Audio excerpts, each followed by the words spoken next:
খুবই মজার crispy crunchy and cheesy jalapeno stuffed chicken and mash potato recipe আজকে আপনাদের সাথে শেয়ার করব। একটা ব্রেস্ট পিস নিয়ে হয়েছে, পানি দিয়ে দিলাম আর ব্ল্যাক পেপার, হ্যাঁ লবণ। গুলাই নিয়ে আমি ঢাকনা দিয়ে আটকে দিচ্ছি। সিদ্ধ হওয়ার পরে মাংসটাকে এভাবে শেরেড করে ফেললো। এই রেসিপির জন্য দুই টাইপের চিজ লাগবে, একটা মোজারেলা চিজ আর একটা হচ্ছে চেডার চিজ। মোজারেলা চিজে মেনলি হচ্ছে আপনার ফ্লেভার কম, তো এই জন্য চেডার চিজ নিলে ওইটার ফ্লেভারটা আরো নাইস আসে আর কি। আর কয়েকটা জিনিস লাগবে, এটা হচ্ছে থাইম, এখানে আছে হচ্ছে রোজমেরি। তো রোজমেরিটাকে একটু ভেঙে ফেলতে হবে। এই রেসিপির জন্য অ্যাকচুয়ালি আমরা বোম্বে সুইটসের আলুস ভর্তা ইউজ করব।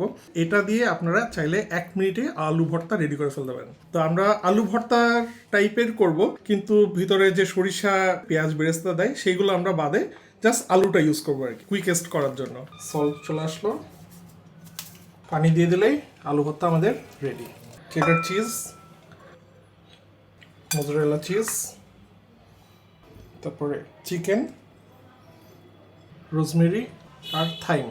থাইমের পরিবর্তে আপনারা যদি বেজেল লিফ অথবা পার্সলি যে ফ্লেভারটা আপনাদের পছন্দ সেটা অ্যাড করতে পারেন। এটাকে এখন মিক্স করে ফেলতে হবে। এই যে এটা ক্রিম চিজ, আপনাদের বাসায় থাকলে অ্যাড করে দিতে পারেন। ক্রিম চিজ দিলে আরো টেক্সচারটা নাইস হবে। আমরা এর ভিতরে আরেকটু গোলমরিচ অ্যাড করে দিলাম। চিকেন স্টক ছিল, এটা দিয়ে দিই, ওইটা একটু দিয়ে দিচ্ছি, কারণ আমরা তো আলুস ভর্তার ভিতরে যে সরিষার তেলটা দিছিল না, ওটা তো আমরা অ্যাড করি নাই। ওটা দিলে তখন যেটা সিল্কি একটা ভাইব চলে আসে, খুব নাইস। এই আলুস ভর্তার সবগুলো উপকরণ দিয়ে বিভিন্ন ধরনের চপ বানানোর রেসিপি আমরা এর আগে একটা ভিডিওতে দিয়েছি, আপনারা এটা দেখতে পারেন। রোজার এই ক্লান্তিকর দিনে অ্যাকচুয়ালি সময় ও শ্রম বাঁচাতে আলুস ভর্তা দিয়ে বিভিন্ন ধরনের সহজ রেসিপি আপনারা কিন্তু খুব ইজিলি বানাতে পারেন। ফিলিংটা রেডি হয়ে গেছে, এখন আমাদের মেন কাজটা করার পালা।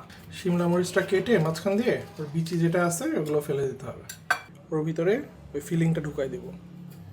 এটা হচ্ছে টেম্পোরা ফ্লাওয়ারের ব্যাটার, বাট আপনাদের যদি বাসায় টেম্পোরা ফ্লাওয়ার না থাকে তাহলে আপনারা যেটা করতে পারেন যে 3 ভাগ ময়দা এবং 1 ভাগ কর্নফ্লাওয়ার এবং অল্প একটু লবণ দিয়ে পানির সাথে মিক্স করে এই ব্যাটারটা বানাতে পারবেন ইজিলি বাসায়। সো এখন এর ভিতরে মরিচগুলো চলে আসবে। মানে মেনলি হচ্ছে ব্রেড ক্রামটা শুষ্ক, তো সো ও যখন পানিটা চুষে নেবে তখন ওইটার সাথে আটকায় যাবে।